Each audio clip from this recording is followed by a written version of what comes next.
Últimamente se habla mucho de que la famosa contraofensiva ucraniana ha sido un fracaso. Incluso el portavoz de Rusia en el Consejo de Seguridad de la ONU, Vasily Nebenzia, afirmó que la contraofensiva ucraniana había finalizado y que ahora comenzaba la ofensiva rusa. Y lo cierto es que las tropas rusas continúan avanzando hacia Kupiansk, lentamente, y también se ha iniciado una ofensiva rusa contra las fortificaciones ucranianas en Avdiivka. Importantísima operación porque Avdiivka es el principal bastión desde donde se lanzan los constantes y criminales ataques con misiles contra la población civil de Donetsk. 4 muertos y 20 heridos más hace pocos días. Víctimas que por supuesto no saldrán en ningún medio occidental.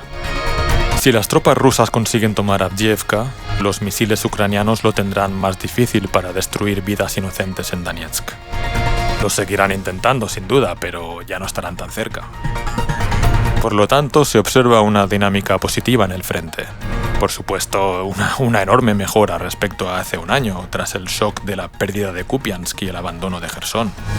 Pero, atención, el peor error que podrían cometer ahora los mandos rusos es el de caer en el exceso de confianza y creer que el enemigo ya está vencido. Nada de eso. Los ataques ucranianos contra las zonas fronterizas de Belgorod, Kursk, Crimea, etc. no cesan.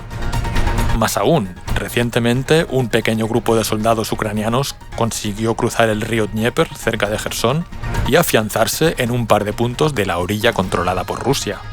Las tropas rusas pudieron expulsarlos de la localidad de Poima, pero hasta el momento actual hay una cabeza de puente ucraniana en la localidad de Krynki que por ahora resiste obstinadamente todos los ataques rusos. La cosa no está rodada, ni mucho menos, y la claudicación ucraniana no parece cerca. La ayuda occidental disminuye, pero no desaparece. Y en cuanto a los recursos humanos, también conocidos como carne de cañón, ya sabéis cómo funciona la movilización en Ucrania. Así que hay que estar preparados para nuevos ataques ucranianos en los próximos meses. A menos que ocurra algo inesperado que tenga un impacto significativo en el curso de los acontecimientos, la guerra va para largo. Oye, pero ¿no vas a decir nada sobre Israel y Palestina? ¿Yo? ¿Por qué? Este canal no trata sobre ese tema. Hombre, como todos los analistas habláis de eso, que nos puede llevar a la Tercera Guerra Mundial y todo. Además, seguro que tú tienes algo que decir, ¿eh? Con esa barba seguro que eres un sionista de esos. O espera, a lo mejor eres musulmán. Bueno, ¿tú con qué bando vas? ¿Con los judíos o con los palestinos? Mi bando es Rusia. Sobre el conflicto de Israel y Palestina no tengo mucho que decir aquí. No soy analista de temas que no conozco con la suficiente profundidad. Sí que tengo algunas ideas al respecto, pero estoy seguro de que no les gustarán a nadie, sea del bando que sea. Así que me callo. Pero hay algo que sí puedo comentar. Al respecto de la Tercera Guerra Mundial. ¿Estáis seguros de que no estamos ya en ella? Lo digo en serio. En junio de 1914, cuando en Sarajevo sonaron los disparos de Gavrilo Princip que acabaron con la vida del archiduque Franz Ferdinand, nadie dijo «Uy, ha empezado la Primera Guerra Mundial». Ni tampoco cuando Austria-Hungría le declaró la guerra a Serbia y se activaron las alianzas con las sucesivas declaraciones de guerra de unas potencias europeas contra otras. Ni siquiera cuando los rusos, británicos y franceses se enfrentaban ya a los alemanes, austríacos y otomanos en las trincheras. Tampoco nadie anunció oficialmente el inicio de ninguna Primera Guerra Mundial. Se hablaba, eso sí, de la Gran Guerra o de la Gran Guerra Europea. Fue a medida que se desarrollaba el conflicto, y sobre todo después de que finalizase, que los famosos analistas, periodistas e historiadores observaron que era la primera guerra en la historia en la que participaban tropas de todos los continentes. Lo cual no deja de ser un hecho anecdótico, porque la guerra en sí se centró en Europa y en los territorios del Imperio Otomano, en el Medio Oriente y el norte de África. Mientras que en la mayor parte del mundo no hubo ningún enfrentamiento armado directo. Pero ya sabemos cuánto le gustan a los periodistas e historiadores y al gran público las etiquetas grandilocuentes, así que ahí la tenemos. Primera Guerra Mundial. Vale, muy bien.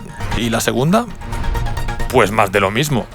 Cuando los soldados alemanes cruzaron la frontera de Polonia, nadie dijo Se declara iniciada la Segunda Guerra Mundial. Como es sabido, los primeros meses de guerra en Europa Occidental fueron de chiste. Une drôle de guerre, que la llamaban. En Rusia, la guerra no empezó hasta 1941, mientras que en China el enfrentamiento con Japón ya había empezado en 1937.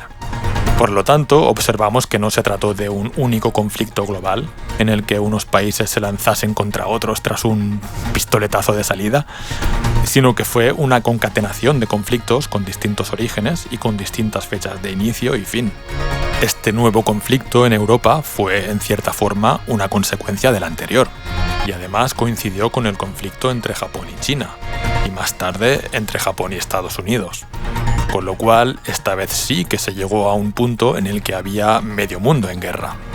Así que, independientemente de la fecha oficial de inicio, la cosa estaba clara. Si el conflicto anterior había sido la primera guerra entre países de todos los continentes, esta era la segunda. Por lo tanto, Primera Guerra Mundial, Segunda Guerra Mundial. Todo claro.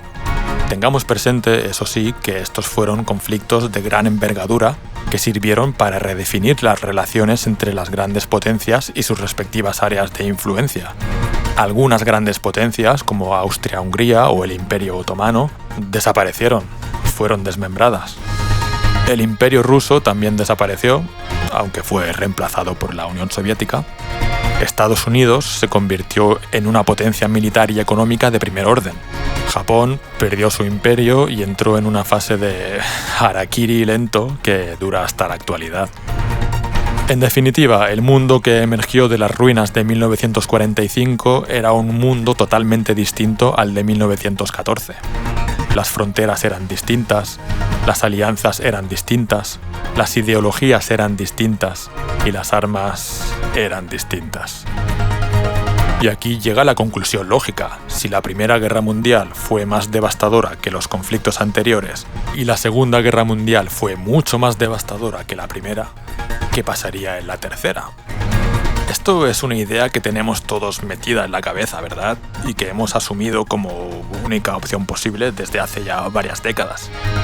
La Tercera Guerra Mundial tiene necesariamente que equivaler a un enfrentamiento con armas nucleares entre las grandes potencias y, por consiguiente, el fin de la humanidad. ¿Estamos seguros? Lo que quiero decir es que el periodo que estamos viviendo en la actualidad se parece mucho, pero muchísimo, a esos otros periodos históricos anteriores en los que se produjeron esas redefiniciones de relaciones e influencias de las que antes he hablado. Nadie sabe cómo acabará la cosa, pero es muy probable que el mundo que emerja dentro de unos años sea muy distinto al de 2020.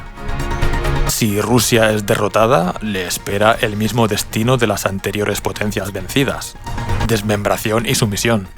Esto está meridianamente claro y además ya no se oculta.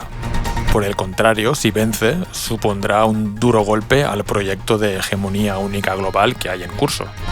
Muchas de las locuras económicas y políticas que se están implantando actualmente en Occidente, bajo nombres bonitos como transición ecológica, inclusividad, diversidad, resiliencia y todo eso, y que en la práctica solo significan la destrucción de la clase media y la total sumisión de los que sobrevivan a esta locura, pues todas estas medidas y delirios tendrán que abandonarse, ya que no tienen ningún recorrido si no pueden aplicarse a escala global. Es decir, es un conflicto de muchísima envergadura. Y no se trata solo de que en Ucrania hayan revivido el culto a Stepan Bandera y eso esté muy mal y haya que impedirlo, que efectivamente es así. Pero si ampliamos más el foco, veremos que se está reactivando toda una serie de conflictos que estaban congelados y que en su mayoría se derivan de ese mismo antagonismo que he descrito. Por un lado, un proyecto de hegemonía global que actualmente se apoya en la fuerza militar de Occidente y por otro lado, las fuerzas que se oponen a esa hegemonía. En Europa hay varios puntos en los que conflictos cerrados en falso pueden reactivarse en cualquier momento. Lo mismo sucede en el Cáucaso y de hecho en varios otros puntos de todo el mundo. Por lo tanto, independientemente de que las armas nucleares lleguen a volar o no sobre nuestras cabezas, y de que ello suponga o no el fin de la humanidad o del mundo tal y como lo conocemos, ¿acaso no es plausible que en un futuro cercano los historiadores y periodistas, al analizar el periodo en el que nos encontramos, se rasquen un poco la cabeza y acaben poniéndole la etiqueta de Tercera Guerra Mundial? A mí me parece una posibilidad bastante plausible. Pero eso es lo malo de vivir en tiempos interesantes, que nadie sabe realmente lo que va a pasar. Cuidaos y hasta la próxima.